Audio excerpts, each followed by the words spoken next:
TRS Lok Sabha అభ్యర్థుల జాబితాను CM KCR నేడు విడుదల చేయనున్నారు. ఎంతమంది సిట్టింగ్లకు నో చెబుతారు, ఎంతమంది కొత్త వ్యక్తులకు అవకాశం ఇస్తారోనని ఉత్కంఠ ఏర్పడింది.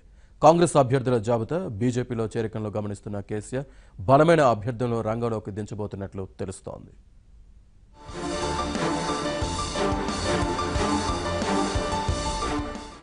పార్లమెంట్ ఎన్నికల్లో పోటీ చేసే టీఆర్ఎస్ అభ్యర్థుల జాబితా సిద్ధమైంది.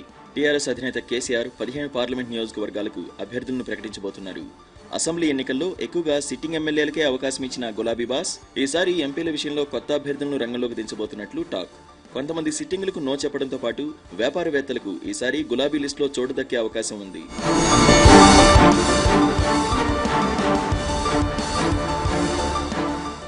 సికింద్రాబాద్లో ఈసారి గులాబీ జెండా ఎగరవేయడమే లక్ష్యంగా పెట్టుకున్న సీఎం కేసీఆర్ మంత్రి తలసాని శ్రీనివాస్ యాదవ్ తనయుడు సాయి కిరణ్ యాదవ్కు సీటు ఇవ్వబోతున్నట్లు తెలుస్తోంది.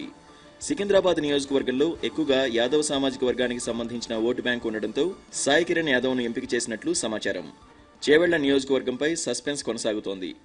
ఇటీవల కాంగ్రెస్ నుంచి టీఆర్ఎస్లో చేరిన కార్తిక్ రెడ్డి లేదా వ్యాపారవేత్త రంజిత్ రెడ్డికి టికెట్ ఇచ్చే అవకాశాలున్నాయి. కొండా విశ్వేశ్వర్ రెడ్డిని టార్గెట్ గా పెట్టుకున్న కేసీఆర్ ఇద్దరిలో సమర్థుడెవరనే దానిపై ఆలోచిస్తున్నారు. మల్కాజ్గిరి నుంచి రేవంత్ రెడ్డి పోటీలో ఉండడంతో ఇక్కడ బలమైన నేతను రంగంలోకి దింపాలని కేసీఆర్ భావిస్తున్నారు. మంత్రి మల్లారెడ్డి అల్లుడు మర్రి రాజశేఖర్ రెడ్డి లోకల్ గా సుపరిచితుడు కావడం, మామ మంత్రిగా ఉండడంతో రాజశేఖర్ రెడ్డికే అవకాశాలు మెండుగా ఉన్నాయి.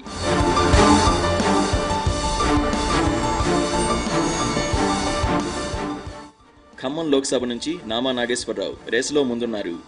సిట్టింగ్ ఎంపీ పొంగులేటి శ్రీనివాస్ రెడ్డికి కేసీఆర్ నో చెప్పనున్నట్లు పార్టీ వర్గాలు చెబుతున్నాయి.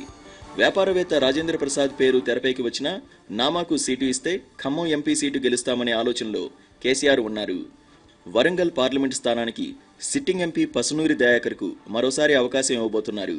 సీనియర్ నేత కడియం శ్రీహరి పేరు వినిపిస్తున్నా స్థానిక ఎమ్మెల్యేల నుంచి వ్యతిరేకత రావడంతో పసునూరి వైపు కేసీఆర్ మొగ్గు చూపినట్లు తెలుస్తోంది.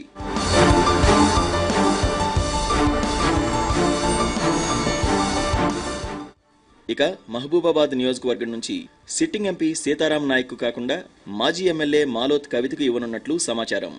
ఆదిలాబాద్ పార్లమెంట్ నియోజకవర్గానికి సిట్టింగ్ ఎంపీ నగేష్, పెద్దపల్లికి మాజీ ఎంపీ వివేక్ను కేసీఆర్ ఫైనల్ చేసినట్లు తెలుస్తోంది. ఇప్పటికే కరీంనగర్ నుంచి సిట్టింగ్ ఎంపీ వినోద్ను ప్రకటించిన కేసీఆర్ భువనగిరి నియోజకవర్గం నుంచి బోర నర్సయ్య గౌడ్ను బరిలో దింపనున్నారు.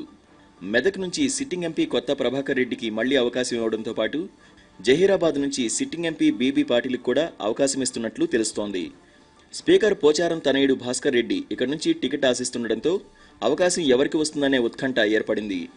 మహబూబ్ నగర్ పార్లమెంట్ అభ్యర్థిపై సస్పెన్స్ కొనసాగుతోంది. సిట్టింగ్ ఎంపీ జితేందర్ రెడ్డికి అవకాశం దక్కకపోవచ్చన్న చర్చ పార్టీలో జోరుగా సాగుతోంది. ఫార్మా దిగ్గజం మన్నె సత్యనారాయణ రెడ్డి సోదరుడు మన్నె శ్రీనివాస్ రెడ్డిని ఈ స్థానం నుంచి ఎంపిక చేసినట్లు చర్చ జరుగుతోంది. ఇదే సమయంలో డీకే అరుణ బీజేపీలో చేరడంతో మహబూబ్ నగర్ అభ్యర్థిగా కేసీఆర్ ఎవరికి అవకాశం ఇస్తారన్న సస్పెన్స్ కొనసాగుతోంది. నాగర్ కర్నూలు నియోజకవర్గానికి మాజీ మంత్రి పి రాములను దాదాపు ఖరారు చేశారు సీఎం కేసీఆర్. మరోవైపు నిజామాబాద్ పార్లమెంటు స్థానానికి సిట్టింగ్ ఎంపీ కవిత పేరు ఖరారైనట్లే. అయితే కవితకు రాష్ట్ర మంత్రివర్గంలో చోటు కల్పించబోతున్నారని, కవిత భర్త అనిల్కు అవకాశం ఇస్తున్నట్లు మరో చర్చ జరుగుతోంది. ఇక నల్గొండ పార్లమెంట్ నుంచి గుత్తా సుఖేందర్ రెడ్డినే కేసీఆర్ బరిలోకి దించబోతున్నారు. పీసీసీ చీఫ్ ఉత్తమ్ బరిలో ఉండడంతో గుత్తా వైపే కేసీఆర్ మొగ్గు చూపినట్లు తెలుస్తోంది. మొత్తానికి టీఆర్ఎస్ పార్లమెంట్ అభ్యర్థుల లిస్టు కోసం ప్రతిపక్షాలు కూడా ఆసక్తిగా ఎదురుచూస్తున్నాయి.